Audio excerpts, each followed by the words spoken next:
Hey friends, glad you're here at Multiverse Harry. We've cooked up something special. Harry died at age 12 and Lucifer Morningstar refused to let him stay dead and rewrote his soul with Hellfire. Liking and subscribing really helps us out. Okay, story time. Chapter 1. The boy who burned back the cupboard under the stairs at number 4, Privet Drive smelled of old trainers and damp cardboard and the particular staleness of air that has been breathed by something small and ignored for a very long time. Harry Potter died in it on a Tuesday, not dramatically, not with portent or prophecy howling through the rafters. He simply stopped the way a candle stops when there is nothing left to burn, quietly between one shallow breath and the next, while the Dursleys watched television in the next room and the laugh track ran on a 3-second loop. He was 11 years and 11 months old. His last conscious thought, if it could be called a thought, was a dim observation that the spiders in the corner had built something quite elaborate since last week. Then that too went out. The universe did not pause. Upstairs, Dudley laughed at something on the screen. Vernon Dursley cracked a can. Petunia's heels clicked twice across the kitchen tile and stopped. Privet Drive sat in its beige contentment, all its windows pale and self-satisfied against the October dark, utterly indifferent to the small body that had just vacated one of its tidy homes. It was, objectively speaking, an unremarkable death. Lucifer Morningstar found it personally offensive. He had not been intending to visit Surrey. Surrey was not the sort of place one visited with intention. It was the sort of place one found oneself in while trying to get somewhere more interesting, a geographical non sequitur, a suburb that had never once in its entire existence generated a thought worth having. He had been drifting through the mortal veil in the comfortable way he sometimes did when hell ran on its own momentum, and the paperwork was caught up, following the particular frequency of injustice the way a connoisseur follows a faint, extraordinary smell. The frequency had brought him here, to this house, to this cupboard. He looked at what was inside it for a long moment. His expression did not change. That was the thing about Lucifer Morningstar. When he was actually moved, nothing moved. He became the eye of something vast and perfectly still, and the stillness itself was the tell, if you knew how to read it. "Oh," he said very quietly to the dark and the trainers and the elaborate spider architecture, "that is not going to stand." He knelt. This required a certain folding of what he actually was into the dimensions the cupboard permitted, which was mildly undignified. But dignity was a tool, not a principle, and he had no audience here to perform for. He laid 2 fingers against the side of the boy's throat where the pulse had been. He was thorough about things like this. He had made a universe after all. He understood the mechanics. No pulse. He looked at the boy's face, 11 years old. Starved thin, with old bruises gone yellow at the jaw and newer ones printed blue-green across the ribcage, and glasses that had been taped at the hinge with a piece of yellowed sellotape and were now, with no face left to hold them, slightly askew.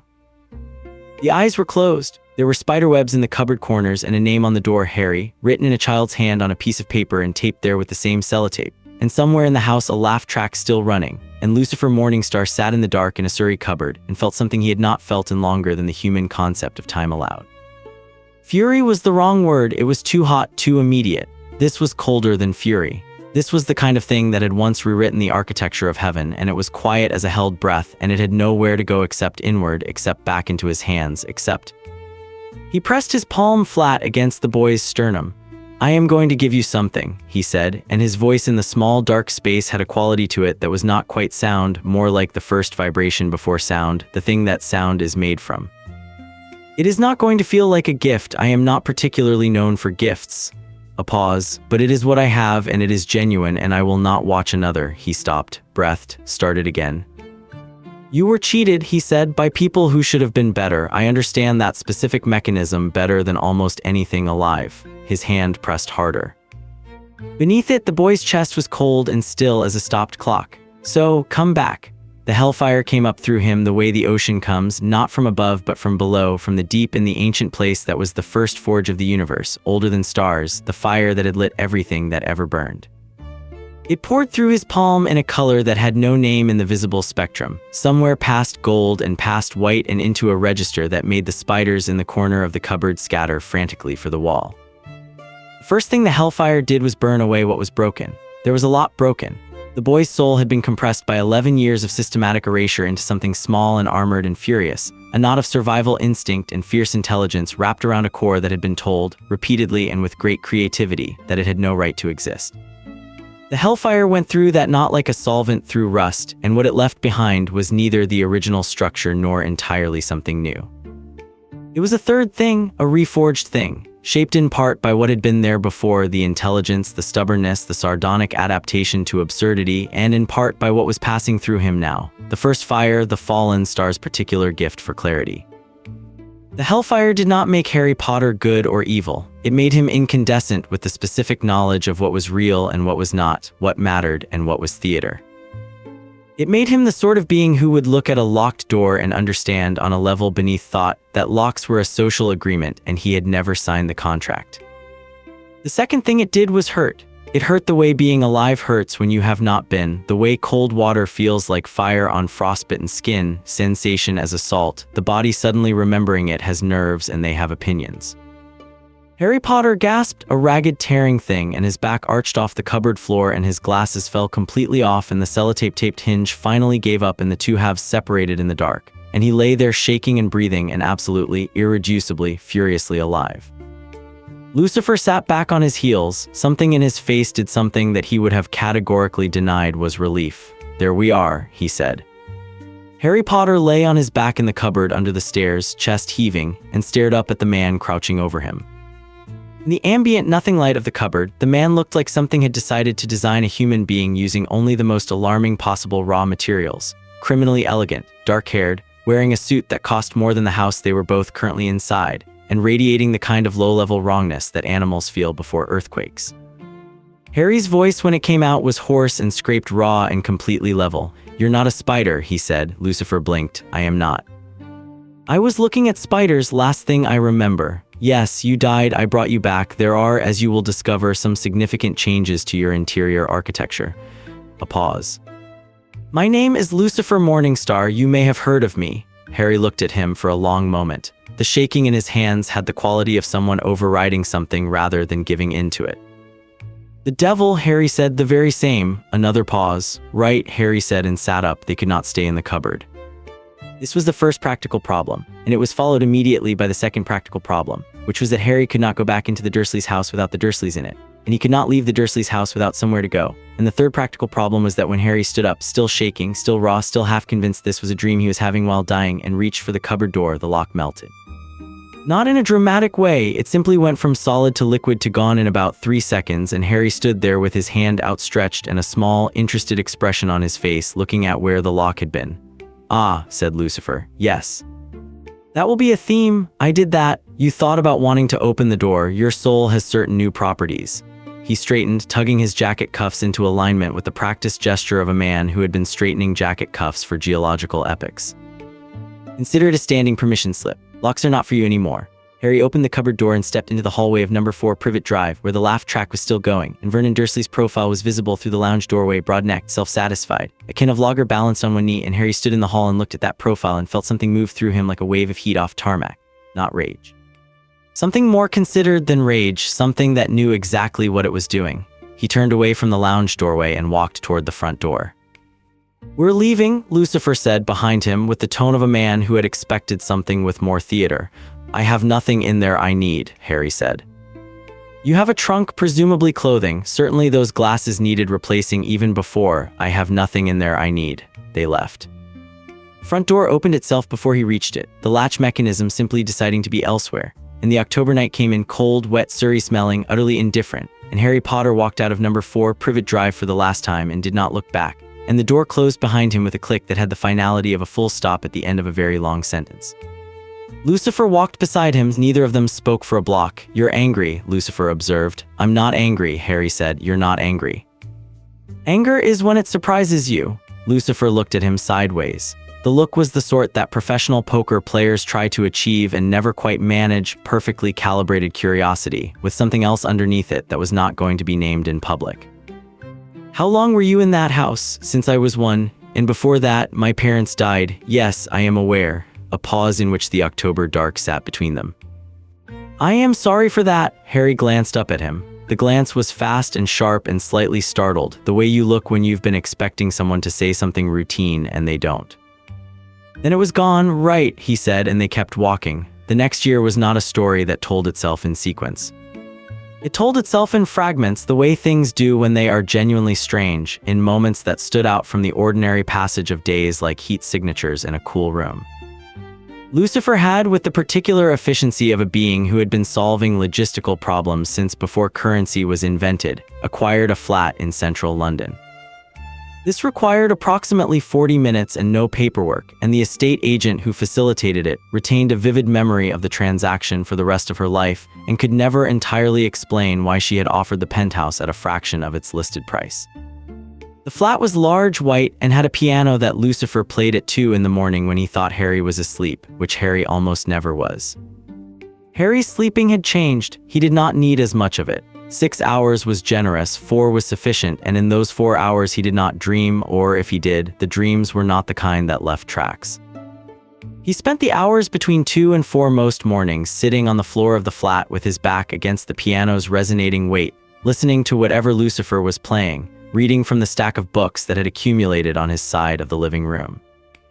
Lucifer playing never acknowledged him. Harry reading never acknowledged the playing. This was its own kind of conversation. In November, a woman named Arabella Figg phoned the flat. How she had the number was unclear, and left a message that consisted of the word curious and nothing else. Lucifer played it back 3 times, looking at the answer phone with the expression of a chess player who has just noticed his opponent is doing something interesting. "Squib," he said. "One of Dumbledore's watchers. She was monitoring your house. She was monitoring the house and she let..." Harry stopped, considered. "No, she couldn't have stopped it. No. But she's noticing your absence, which means Dumbledore is noticing your absence, which means..." He let the sentence be a question. "Which means he'll move quickly before the school year." Harry was 11 3/4, and he said this with the calm of a man who has been observing institutional behavior from underneath it for his entire life. "He needs me enrolled and inside his walls before he can manage the situation. Before he can manage you," Lucifer said with a certain pleasure. "Same thing," Harry said, "until it isn't." In December, Harry's Hellfire manifested visibly for the first time outside the cupboard. He was walking through Camden Market. Lucifer had an appointment with a musician, something ongoing and none of Harry's business, and a man tried to take his wallet. The man was large and bad-smelling and grabbed Harry's wrist with a hand that had a tattoo of a snake on the knuckle, and Harry turned and looked at him, and the man's hand was suddenly, briefly, very warm, not burned, simply warm, a warning. The man let go. He looked at the kid he'd grabbed, small, thin glasses that were new now and actually fit, and something in the kid's eyes made his animal brain say something definitive and primitive, and he was 2 stalls away before his conscious mind caught up. Harry looked at his own wrist. The skin was unmarked. Beneath it, something pulsed like a second heartbeat, steady and amber warm, and he pulled his sleeve down and went to find Lucifer. In January, the letter arrived. Or rather, the letters, plural, accelerating, the wizarding world's postal system doing what it did when confronted with someone who was supposed to receive a Hogwarts letter and had not, and Lucifer opened the first one, read it, and held it at arm's length with the specific expression of a man examining something he finds both beneath him and oddly compelling. "Hogwarts School of Witchcraft and Wizardry," he read, "requests the presence of..." A pause. "Witchcraft and Wizardry, they named their school." "You named yours Hell," Harry said, not looking up from his book. "Hell is a place. It is also, if we're being technical, a concept, a spiritual condition, and an architectural achievement. Hogwarts sounds like a medieval dermatological complaint." He turned the letter over. "They want you in September. I know, you've known, since about November." A page turned. "I want to go." Lucifer lowered the letter and looked at him properly. "Not because of them," Harry said. He put the book down, spine up, marking his place without marking his place, which was something Lucifer had noticed he did when he was about to say something important. "Because it's the world I'm from, and I'd rather understand it than not." He looked at Lucifer directly. "Also, I'd like to see Dumbledore's face when the Sorting Hat has a crisis." "You know about the Sorting Hat? I've been reading for 6 months. There's a very indiscreet memoirs section in Flourish and Blots." Lucifer looked at the letter. He looked at Harry, he looked back at the letter, and something in the line of his mouth made a complicated decision. "Fine," he said. "We'll go to Diagon Alley." Diagon Alley smelled of old magic and new money, and something underneath both of those, something mineral and deep, like water over heated rock, and Harry walked through it with his hands in his pockets and his new glasses on his face, and Lucifer 3 steps behind him wearing an expression of polite cultural anthropology. The first thing that happened was that people looked. Harry had expected this. The scar was visible. Lucifer had pointed out that the wizarding world's celebrity architecture was a specific and unavoidable thing, and Harry had adjusted his expectations accordingly. What he had not entirely anticipated was the particular quality of the looking. It was layered. There was the standard celebrity recognition layer, the same wide-eyed "isn't that" flutter that he'd seen on tourists in London when they spotted someone off television. Beneath that, something else, uncertainty, the way people look when something is almost what they expect and wrong in a way they cannot name. He walked into Madame Malkin's and got his robes fitted. The seamstress worked efficiently and didn't ask questions, though her tape measure hesitated 3 times on his measurements in a way that was not about numbers. He walked into Ollivander's. This was the one he'd been interested in privately for the full 6 months, the question of what wand, if any, the post-resurrection Hellfire architecture of his soul would accept. The shop was cramped and dusty, and Ollivander himself appeared from between 2 columns of boxes like a shadow deciding to take human form, pale, silver-eyed, moving like a man who listened to things other people couldn't hear. He looked at Harry and stopped, just stopped, in the middle of the floor, in the middle of reaching for the first box on his assessment stack, and simply stood still. "Mr. Potter," he said. His voice was careful in the way of someone picking up something they suspect is fragile. "I've been expecting you." "Wand," Harry said pleasantly. Ollivander blinked. Reached for a box, passed the wand over with the expression of someone offering something to an animal they haven't met before. Holly, 11 inches, phoenix feather. Harry picked it up. The wand lit at both ends simultaneously, threw out a shower of gold-red sparks that smelled distinctly of burning, and then went very quiet and still, and the temperature in the shop went up 3 degrees. "Interesting," Ollivander said. "Does it accept me?" Harry asked. "The wand chooses the wizard, Mr. Potter. I would say rather that you have." He hesitated. The pale eyes moved over Harry's face with the attentiveness of a man reading an old and very strange text. "Reached an accommodation," he finished. "Yes, it accepts you. I would advise." Another hesitation. "Yes, nothing." He put the box down. "Nothing at all. 11 galleons." Outside, Lucifer fell into step beside Harry and said he was going to say something. He thought better of it. "What do you think he was going to say?" Harry considered the wand box under his arm. "I think he was going to tell me to be careful," and then he remembered who he was talking to. He glanced sideways, brief and precise. "Or what?"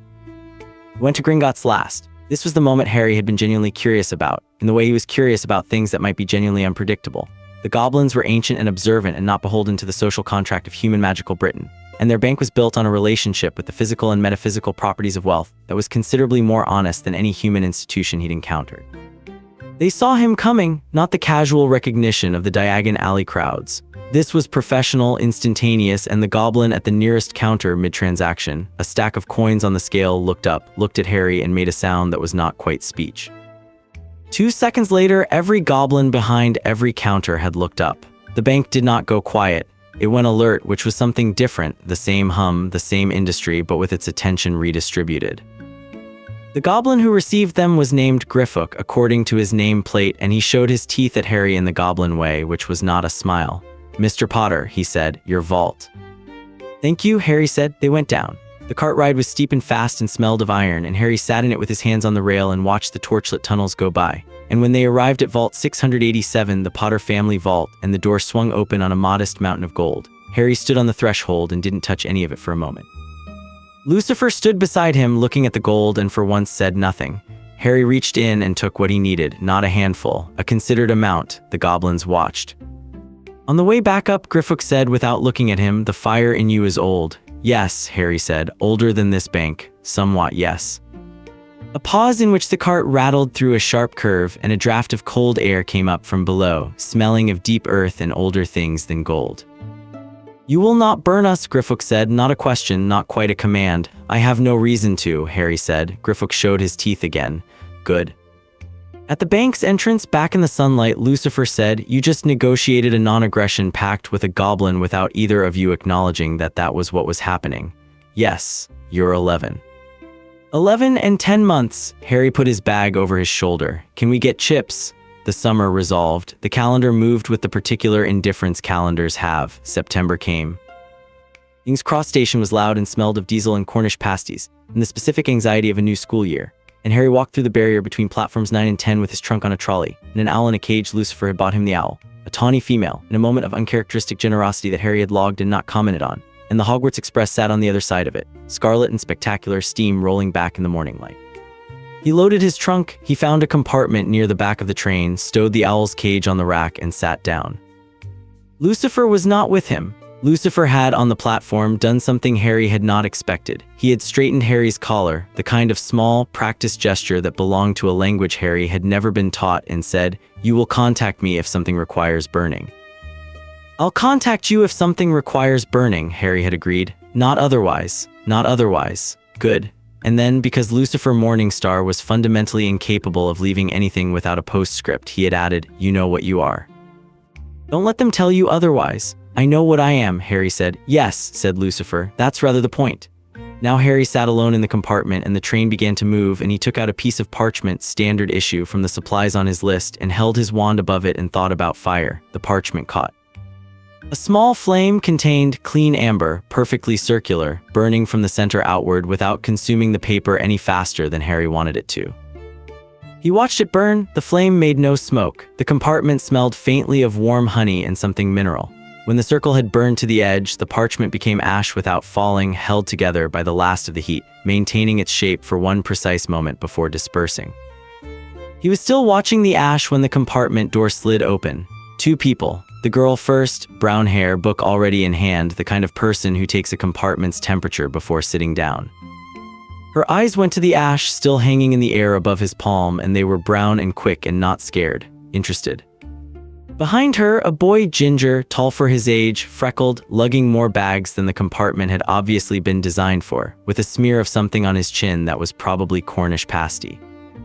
His eyes went to Harry's forehead, to the scar, then to the ash. His expression did the complicated arithmetic of someone trying to process two unexpected things simultaneously. Harry turned his palm over. The ash fell in a line perfectly straight onto the seat beside him. "All the other compartments are full," the girl said. She had the directness of someone who has concluded that social preamble is inefficient. "We can sit here or stand in the corridor." "Sit," Harry said. They sat. The boy settled first, pulling bags around him with the comfortable chaos of someone used to cramped spaces. The girl sat opposite Harry, opened her book, and then, after approximately 4 seconds, closed it again and looked at him. "Hermione Granger," she said. "Harry Potter." The pause that followed was the pause of someone who has expected this information to mean something and is recalibrating why it means more than expected. Her eyes went briefly to the ash on the seat, then back. "Ron Weasley," said the boy, leaning forward with the automatic warmth of someone who had been raised in a house where warmth was default.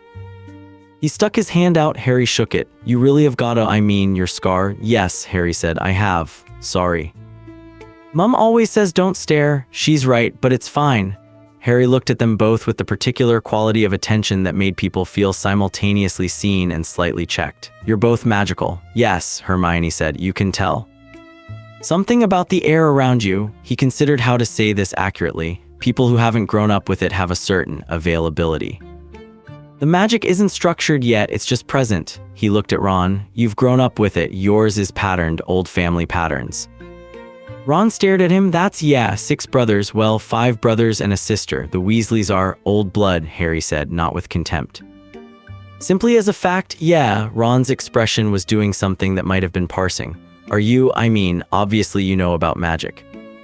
"I thought maybe you didn't," some of the other kids were saying, "because you grew up with muggles." "I know about magic," Harry said.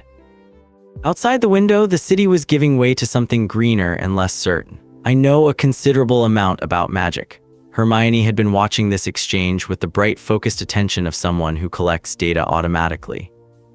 "The ash," she said, "that was wandless." "Yes, that's most adults can't do wandless magic. I've read about it. The theoretical ceiling for most practitioners is 1 or 2 simple spells with significant concentration. Complex or sustained." "Hermione," Ron said, "I'm just noting." "It's fine," Harry said. "You're right, most adults can't." He looked at the ash on the seat, the neat straight line of it. "I'm not most adults." "You're 12, she said. 11, he corrected, "for 3 more days." Another silence, but this one had a different quality, not the silence of discomfort, but the silence of people settling into a new register with each other, the calibration that happens when 3 people simultaneously decide the dynamic is going to be interesting rather than terrible. Ron pulled a paper bag from somewhere in his luggage chaos and held it out. "Chocolate frog," Harry took one. "You'll want the card," Ron said. "There might be a good one." The card that came out of the pack was Albus Dumbledore. Harry looked at it. The painted face looked back at him with its characteristic expression of warm and slightly unsettling attention. Harry turned the card over and read the back. Greatest sorcerer of the age, defeated dark wizard Grindelwald, headmaster of Hogwarts. He put the card on the seat next to the ash line and ate the chocolate frog and looked out the window. Ron was watching him with the specific expression of someone who has decided something is odd and hasn't yet decided whether odd is bad. You're not, he started again. Most people, when they get the Dumbledore card, they get a bit excited, Harry offered. Yeah, Harry considered the card and the ash and the green country going past outside. I'm sure he's very accomplished, he said, and his voice had the quality of a door being left open rather than closed. It'll be interesting to meet him. Hermione looked at him for a moment with an expression that was almost, not quite, the beginning of something that might eventually become understanding. Outside, a station sign went past, illegible at speed. The chocolate tasted of dark sugar, and something warmer than chocolate had any right to be, and Harry leaned his head against the window glass and watched England go past. And 3 days from now, he would be 12 years old, and the school he was traveling toward had no idea what it had sent a letter to. And somewhere in London, his guardian was presumably playing jazz and drinking scotch and being cosmically amused. The owl in the cage above him shifted on her perch and regarded him with the round golden indifference that only birds in the truly ancient manage, and Harry Potter, the thing that had been Harry Potter, rebuilt in Hellfire and returned to the world burning, breathed out slowly, and the window glass fogged, and in the fog for just a moment the impression of a handprint. Warm, steady, already fading. The train moved on. Chapter 2, Welcome to the World You Burned Into the Castle appeared through rain. Not the gentle English mist that softened things, proper rain, horizontal and cold, the kind that made the boats on the Black Lake feel like a bad idea from the start. Harry sat in the prow of the third boat, Hermione beside him with her robes already soaked, Ron behind them both with his knees up and his expression the specific stoicism of a boy who had been cold and wet in various outdoor contexts his entire life and had made a separate peace with it. The castle rose from the hill above the water in stages, towers accumulating towers, windows lit amber against the dark, something vast and particular about the way it sat against the sky, as though it had always been there and the sky had arranged itself around it. A sensible building would have suggested permanence. Hogwarts suggested something older than permanence, the quality of a thing that had decided to be and had not revised the decision. Harry looked at it and felt the hellfire in his chest give a single long pulse like a compass finding north, not threat, recognition.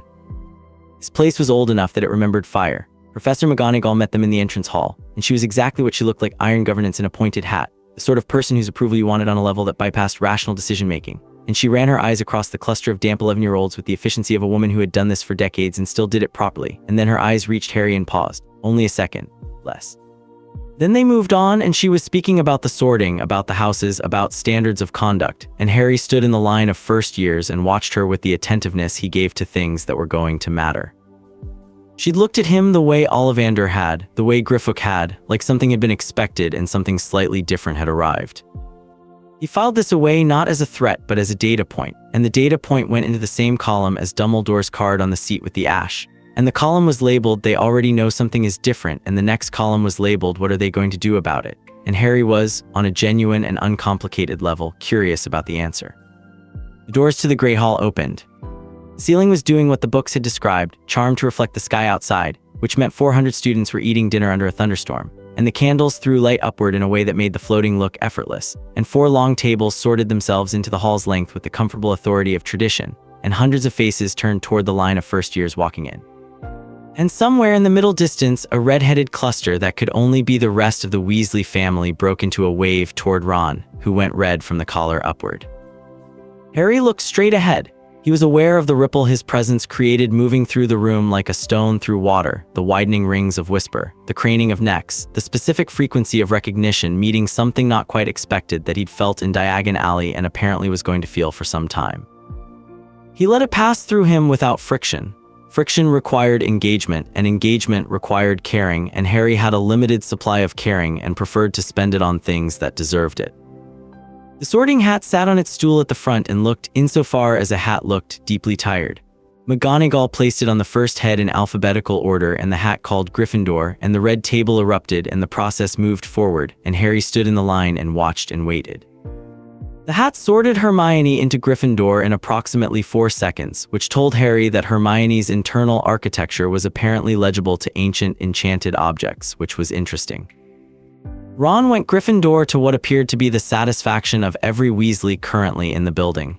Potter, Harry, the whispers reset to a new frequency. He walked to the stool and sat down, and McGonagall placed the hat on his head, and it dropped over his eyes, and the darkness inside it smelled of centuries of other people's thoughts. A composite smell, very human, the particular density of accumulated decision. And then, "Oh," said the hat, not in words. In something before words, the hat's particular mode of communication, which was direct and had no social lubricant, and consequently was the most honest conversation Harry had had in over a year. "Oh," it said again, and then it went very quiet in a way that was not the quiet of a pause, but the quiet of something recalibrating from the ground up. "I sort souls," it said eventually. "I have sorted thousands of souls. Each one has weight, texture, quality. I place them where they will thrive." Harry waited. "Yours," the hat continued, and there was something in its internal voice that was not quite a human emotion and not quite not, "is on fire." "Yes," Harry said, internally. He assumed that was the correct format, not metaphorically. "No." A long pause. "I can see Gryffindor in you," the hat said. "The bravery, certainly, though bravery is the wrong word. It's more like the specific absence of care that reads as courage from the outside. I can see Ravenclaw, the intelligence, yes, extraordinary, the pattern recognition. I can see elements of Slytherin, the self-sufficiency, the willingness to treat other people's rules as suggestions." "And Hufflepuff?" Harry asked. "You have a very developed sense of fairness," the hat said, somewhat dryly, "which in your case expresses itself as a willingness to burn things that are unfair." "That's accurate." "The problem," said the hat, "is that I was made to sort what is essentially a scalar value of human quality across 4 vectors. You are not, the fire in you is not, I cannot," a pause that had the quality of something genuinely unprecedented encountering itself. "I cannot sort what was partially made in hell." "Then don't sort it," Harry said. "Just pick somewhere reasonable and we'll call it a day." Another pause. Below them, the Great Hall was doing what Great Halls do when a sorting takes longer than expected, getting very interested, very quickly. "Gryffindor," the hat said, and then privately before it was lifted, "Be careful with the fire, Mr. Potter. These are old walls, they remember." "I know," Harry said. "That's rather why I came." The hat was lifted. The red table made noise. Harry stood up, put his hands in his pockets, and walked to Gryffindor with the unhurried pace of someone who had been somewhere considerably more extreme than a school dining hall and was prepared to find this manageable. He sat down across from Hermione. Ron dropped into the seat beside him a moment later, still beaming at the family section of the table. From the staff table, one pair of eyes had not moved from Harry since he'd sat down. Harry met them. Dumbledore's eyes, blue and exceptional, with the warmth of someone who genuinely liked people and the precision of someone who found them endlessly useful, looked back at him across the breadth of the Great Hall. Dumbledore inclined his head, a small, courtly acknowledgement. Harry inclined his in return. The gesture was identical in form and completely different in content, and from the staff table, a man named Severus Snape, watching this exchange with the attention of someone who got paid to notice things, narrowed his eyes. Potions was on Thursday morning, which gave Harry 3 days to conduct reconnaissance, and he used them efficiently. Hogwarts itself was the most interesting part. The castle was alive in the way that places become alive when enough people have cared about them for long enough, not sentient exactly, but responsive, the way a well-played instrument responds, giving back what's put into it. Harry walked its corridors in the early mornings when most of the school was still horizontal, and the castle opened to him. Corridors offered shortcuts he hadn't known to look for. Doors opened before he touched them, which was probably the castle being welcoming and possibly the Hellfire in his hands negotiating independently. He couldn't always tell. Other students were navigable. The first years were sorting themselves into their social geometries. Ron had already identified himself as someone who needed breakfast to function, and would therefore be loyal to anyone who waited for him in the morning. And Hermione was assembling what would clearly become the most thoroughly annotated set of first-year notes in the school's history, and had asked Harry twice already to slow down when he was talking because she was trying to write. "I'm not a lecturer," Harry told her on Wednesday morning over porridge. "You explain things like you are," she said, without looking up from her notes. "I explain things like someone who's read the books. All of them, most of them." He drank his pumpkin juice, "the relevant ones." She looked up. "How do you know which ones are relevant before you know what's going to happen?" Harry considered this. "You assume everything's connected and read accordingly. Then you find out later what you got wrong." Hermione stared at him for a moment with the expression of someone who has been given a research methodology they hadn't considered before. Then she wrote something in her notes. The other discovery of the first 3 days was Draco Malfoy. He'd introduced himself on the second day, arriving at Harry's elbow in the corridor outside the History of Magic classroom with the entitled confidence of a boy who had been told from birth that arriving at people's elbows uninvited was his prerogative. He was blonde, sharp-featured, and wearing his first-year Slytherin status-like armor he'd been fitted for in advance. "Potter," he said, "you'll want to be careful about the company you keep." A pointed look toward Ron, who was just arriving at the classroom door, slightly out of breath. "Some families are, well, you know how it is." "I don't, actually," Harry said. He turned to look at Malfoy with the full weight of his attention, which had the quality of a light being turned on in a room, everything visible, nothing hidden, and the person on the receiving end suddenly very aware of how much was being seen. "Tell me how it is." Malfoy opened his mouth, something in the quality of Harry's expression, not hostile, not warm, simply attentive in a way that had no social category he'd been trained to read, made him close it again. His eyes moved to Harry's forehead, to the scar, to whatever else he found there that he wasn't expecting. "We'll speak again," Malfoy said. "We will," Harry agreed and went into the classroom. Behind him, Ron materialized at his shoulder and said quietly, "Malfoy's father is on the board of governors. I know. The family is, they were Death Eaters. Technically there was no proof, but everyone, I know," Harry said again, not dismissing it, placing it in the correct column. Lucius Malfoy, institutional power, interested in managing the Potter problem through his son first. He sat down and opened his History of Magic textbook and listened to Professor Binns begin a lecture that was technically about the Goblin Rebellions and actually about the tonal qualities of a man who had not noticed he was dead. Thursday morning then, potions. The dungeons were cold in the specific way of rooms that have been cold for so long they've stopped being able to conceive of anything else. And Harry sat in the middle of the second row with his cauldron and his ingredients and the particular sensory consciousness that the cold brought out in him, awareness height, the hellfire running warmer in compensation, a low amber burn in the chest like a pilot light. The class waited. Severus Snape walked in without ceremony, no dramatic entrance. Simply arrived as though he had always been there and the room had taken a moment to catch up, robes settling around him as he took his position at the front, a tall man, thin and angular, with the particular pallor of someone who has spent many years in dungeons by choice and finds the arrangement acceptable. His eyes moved across the class with the speed and precision of an instrument calibrated for assessment. They passed over the first years in alphabetical order and found what they were looking for at the end. "Potter," Snape said, and his voice was exactly what the voice had to be, a flat, practiced blade. "Our new celebrity." The class redistributed its attention to Harry with the collective eagerness of people grateful not to be the focus. Harry looked at Snape with the attentiveness he used when something was going to be important. He had read about Severus Snape, not in the memoirs section at Flourish and Blots that hadn't mentioned him. He'd pieced Snape together from contextual debris, the way other students spoke about him, the particular quality of the silence that fell in corridors when he passed, the shape of someone who had built themselves into a mechanism of pure function and resented the weakness of having done so. "Sir," Harry said. Something moved at the corner of Snape's mouth, something dry and quick. Indeed, he moved to his own position at the front and looked out over the class. "I can teach you to brew glory and stopper death. I can teach you to bewitch the mind and ensnare the senses. For those of you who are paying attention," a pause that was entirely directed at Harry, though Snape's eyes were on the class at large, "and have not spent your childhood believing natural talent absolves them of effort, this will be the most useful subject you take." He began the first lesson. Harry took notes in the shorthand he'd developed over the summer, not a code, simply compressed, the way thought is compressed before it becomes sentences, and worked. He was good at this. The precision of potions was the kind of precision he found genuinely satisfying, the same satisfaction as burning something to exactly the right ash, knowing the components, knowing the mechanism, knowing that correct procedure was the bridge between the two. Snape circled, corrected. Made observations about the quality of certain students' knife work that were technically accurate and socially devastating. He arrived at Harry's station and looked at the work in progress without comment for what was, Harry counted, approximately 6 seconds.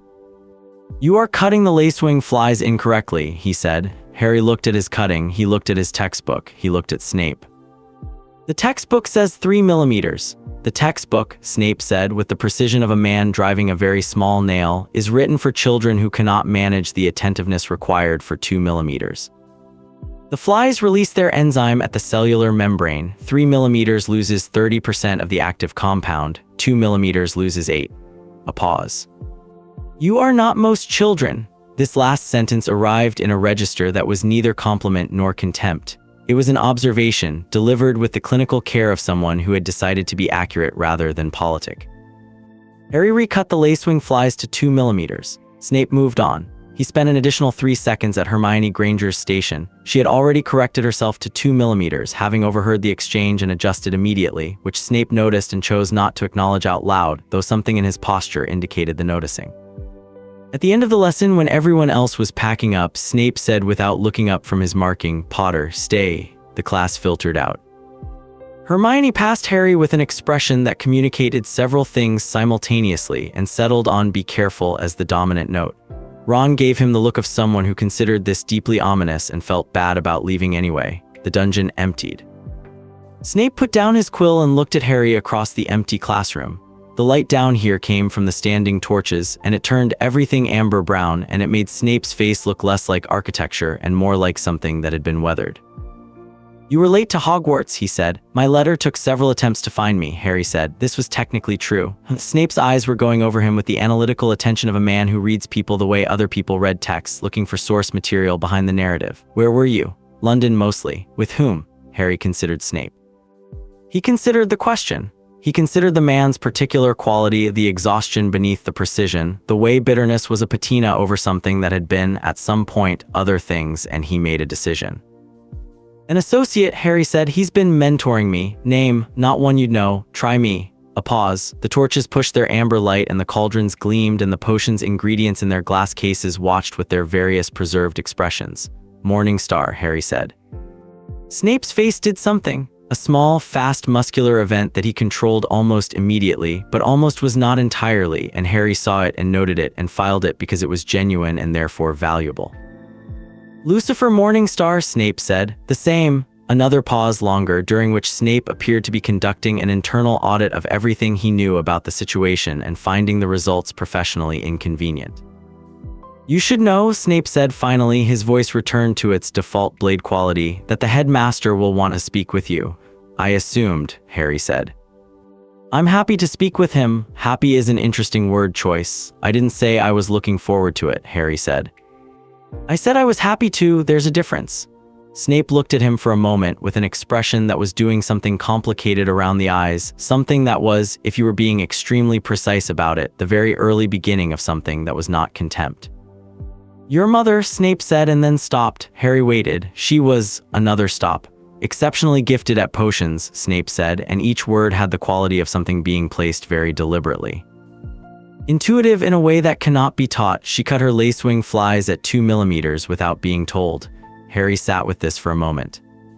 The amber light moved on the stone walls. "Thank you," he said. Snape nodded once. "Sharp, final, go," he said. Dumbledore's office was everything an office built by someone who collected power and displayed it as whimsy could be: circular, tall, stacked with spinning silver instruments, portraits of previous headmasters conducting an ongoing seminar in the background. An elderly phoenix on a perch watched Harry come in with the incurious gaze of something that has burned and returned enough times that novelty has lost its novelty. The phoenix turned one eye toward Harry, then it shifted on its perch and looked somewhere else quickly, with the specific quality of a very old bird reconsidering a situation. Dumbledore stood at the window, hands behind his back, looking at the grounds below, and he turned when Harry came in with the timing of someone who had known exactly when the door would open. "Harry," he said, warm as summer, precise as surgery. "Please sit." Harry sat in the chair across from the desk. Dumbledore settled into his own and picked up a small silver object, a remembrall-type instrument, though not one Harry recognized, and turned it in his hands. "I have been thinking," Dumbledore began with the gentle cadence of someone who had been thinking since approximately 1940 and found the habit rewarding, "about the summer. Your absence from Privet Drive was noticed quite early. I was," a pause, "concerned." "I'm sure," Harry said. Dumbledore's eyes moved to him over the silver instrument. "You sound very certain of that. You placed me with the Dursleys deliberately," Harry said. "Blood protection, my mother's sacrifice anchored through her sister. I understand the theory. You needed me safe and contained and periodically tracked." The silver instrument turned in Dumbledore's hands without interruption. "Arabella Figg called the house in November," Harry continued. "She got an answer phone, so you knew about Mrs. Figg." "I know about quite a lot of things, Professor." Dumbledore put the instrument down. He looked at Harry with the full weight of his attention, which was considerable, the eyes that had looked at Grindelwald, at Riddle, at decades of exceptional and terrible things, and they were kind eyes, genuinely kind, and that was the thing about Dumbledore that the portraits all missed, Harry thought. He was not performing kindness, he had it. It simply coexisted peacefully with a capacity for strategic sacrifice that would have impressed a general. "What happened at Privet Drive, Harry?" Dumbledore said, and his voice had gone to something quieter and more real. Harry looked at the window. "The grounds below, the dark lake, the trees at the edge of the forbidden forest. I died," Harry said. "Then I didn't." A pause in the office that had a different quality than the previous pauses, the quality of something very large being very still. "How?" Dumbledore said. "You know how." "I know what I suspect. I would prefer to hear it from you." Harry turned back from the window and looked at Dumbledore directly. "Lucifer Morningstar found me under the stairs at number 4 Privet Drive," he said, with the evenness of someone reading a report. "I was dead. He brought me back. He rewrote the parts that were most broken with Hellfire. I spent a year in London with him learning what I'd become. Then I came here." Dumbledore's hands were still on the desk. His face was still. Outside, the wind moved through the grounds. "The Sorting Hat had difficulty," Dumbledore said. "It managed. The goblins at Gringotts sent a communication to me last August. They described your magical signature as," he paused, choosing his words with the precision of a man who respected them, pre-institutional. "That's accurate." Harry, Dumbledore's voice had gone to the register he presumably used for conversations he considered important. "I want to help you." "I know," Harry said. "You sound unconvinced." "I sound," Harry said, "like someone who knows that helping me and managing me have historically been the same plan." He kept his voice level and his gaze direct and his hands loose in his lap. "I don't object to your help. I'm not your enemy. I'm not anyone's enemy at the moment." A pause. "But I'm not a piece that can be moved without its knowledge. That was tried. It didn't work well for anyone." The fire in the grate behind Dumbledore shifted, went briefly, unmistakably amber gold before returning to orange. Dumbledore noticed. He said nothing about it. Something in his expression went through several rooms in quick succession and arrived at something that was, and Harry noted this carefully, something close to genuine. "No," Dumbledore said quietly, "it didn't." He picked up the silver instrument again. "I think," he said, "that we will find ways to be useful to each other. And I think the way we are most useful is with honesty rather than strategy." He looked up. "I will attempt honesty, if you will." "I'm always honest," Harry said. "I find lying inefficient." "Yes," said Dumbledore, and something in his tone was the thing that happened when a very old chess player met a board arranged in a way they hadn't seen before. "I rather thought you might." The corridor on the 3rd floor was poorly lit, and it smelled of stone and something faintly mineral. And Harry was there on a Saturday evening because he found a library book, Advanced Elemental Transfiguration, 3rd edition restricted section, which he'd acquired through the simple mechanism of going to the restricted section and taking it. And the reading alcove on this floor had better light than his dormitory. He heard them before he saw them. 4 sets of footsteps, one set slightly dragging, the specific constellation of movement that meant people who were confident they owned the corridor. Draco Malfoy arrived at the alcove entrance with 3 companions, 2 large, one following behind with the expression of someone who had learned early that being Draco Malfoy's friend required a certain philosophical flexibility. Second-year Slytherins, Harry assessed, old enough to know the school's geography, young enough to still be impressed by it. "Alone," Malfoy observed. "That's convenient." Harry put his thumb in the book to hold his page. "What are you reading?" Malfoy asked, with the elaborate casualness of someone doing a very poor impression of casual. "Transfiguration theory," Harry said. "Was there something you needed?" "My father," Malfoy said, "wants me to pass along a message." "Your father sent a message through his 11-year-old son to a 12-year-old at a boarding school," Harry said. "That's interesting management style." Malfoy's jaw tightened. "He wants you to understand that certain arrangements from your parents' time are still in effect. Certain agreements about how things are done. He would prefer to make your transition into our world a smooth one." "Smooth," Harry said. "There are expectations," Malfoy said, and his voice had taken on the particular quality of someone reciting something they'd been told to memorize. "The Potter name has weight. Allied correctly, that weight could be significant. And incorrectly," Harry said, "incorrectly it's just a famous scar and a charity case." The Malfoy confidence had come back, finding its footing in the script. Behind him, one of the larger boys cracked his knuckles. "Your friends are a Weasley and a Muggle-born. That's a specific choice." "It is," Harry agreed, "the wrong one."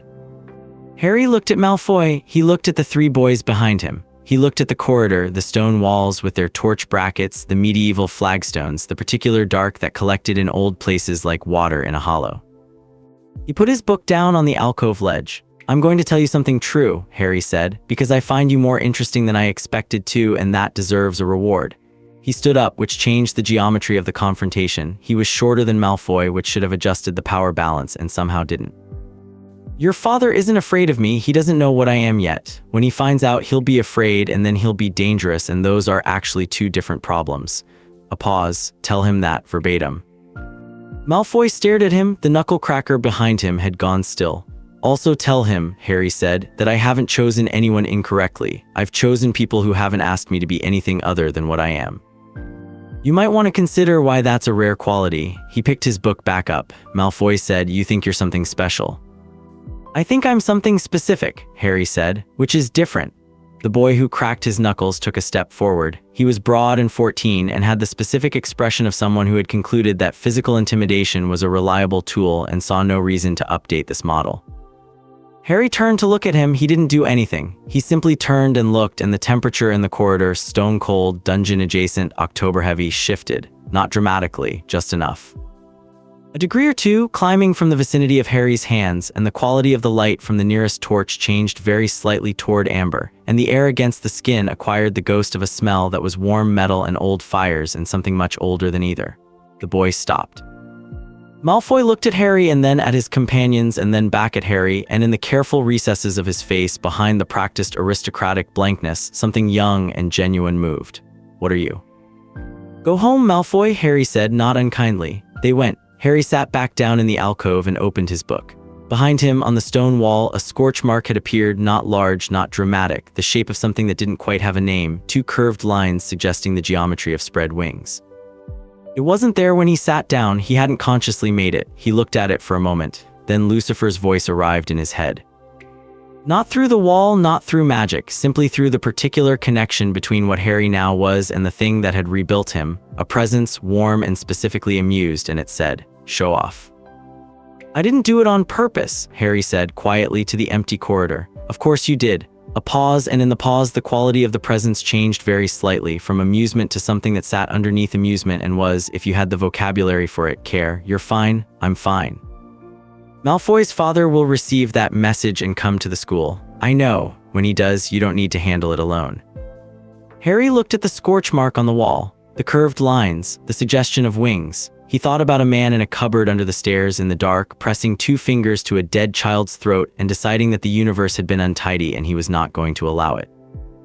He thought about a hand straightening a collar on a railway platform. He thought about Jazz at 2 in the morning coming up through the floor.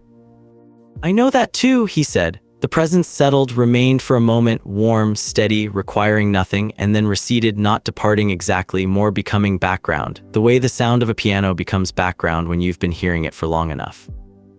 There but not intrusive, present but not demanding, Harry read his transfiguration theory. Outside, the castle moved through its night, portraits completing their rounds, the lake settling, the forbidden forest doing whatever it did in the dark, and somewhere in the dungeons, in his office, Severus Snape sat at his desk and held a piece of parchment with 2mm lacewing fly cuts drawn on it in his own handwriting, and did not look at it, and then looked at it, and then put it very firmly in a drawer. And in the headmaster's office, Albus Dumbledore sat looking at a new entry in his private journal, HP, confirmed, LM involvement, soul fire, pre-institutional signature. Wand accepted after negotiation. Hack could not sort cleanly, goblins treating as peer, not client. He looked at these notes for a long time with his chin in his hands and the fire-going blue-orange amber behind him, and then he wrote in the margin, "He is not what I planned for. He may be better." And in the Gryffindor dormitory, Hermione Granger had fallen asleep with her notes on the pillow and her wand in her hand, and the last thing she'd written at the bottom of her day's observations was, "Harry does things that shouldn't be possible and doesn't seem to consider them worth explaining.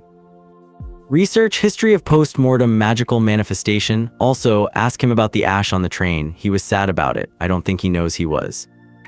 And on the astronomy tower, the highest point of the highest tower of the most magical castle in Britain, Harry Potter stood in the cold with his hands on the stone parapet and looked south at the dark horizon where London was, aglow, distant, the city being what it always was, indifferent and ongoing. He thought about the cupboard. He thought about Tuesdays in October. He thought about the specific quality of dark that exists in spaces that have held a small life for a very long time and then not. He thought about the decision Lucifer had made in that dark, with no audience and no strategic benefit and nothing to gain except the correction of something that had been untidy, and he thought that this was probably the truest form of what people called goodness, not the kind that performed itself, but the kind that acted in empty rooms where no one was watching. He was not what had walked into that cupboard 11 months ago. He knew this. The Hellfire had not restored the original. It had made something third, something with the boy's memories and stubborn resilience and the peculiar clarity that comes from having stood at the end of things and come back burning. He did not know exactly what Voldemort was going to do when he returned. He knew he was coming back. The logic was inevitable. The magical traces were already on the periphery of things, the way a change in pressure announces weather before the clouds arrive. He was not afraid. He stood on the astronomy tower in the October cold and the dark, and the Hellfire in his chest burned its steady amber-warm pulse, and the city glowed at the edge of the world, and he thought about what it meant to be unclassifiable in a world that ran on categories. He decided it meant he wrote his own. The stars above Hogwarts were very clear. The cold was significant and real. Somewhere below him in the castle, several hundred people were sleeping under the assumption that the world was the shape they thought it was. And some of them were wrong, and some of them were going to find out soon. And Harry Potter stood at the top of the tallest point of the oldest magic in Britain and felt, with the absolute clarity of a thing that had been remade in the first fire, precisely what he was. Not a hero, not a weapon. Not a piece on anyone's board, something that burned. He pushed off the parapet and went back inside, and the door closed behind him, and the astronomy tower was empty and cold. And above it the stars continued their ancient indifferent business, and below in the castle things continued in the way things continue when something irreversible has begun and hasn't yet arrived at its consequence, quietly, for now.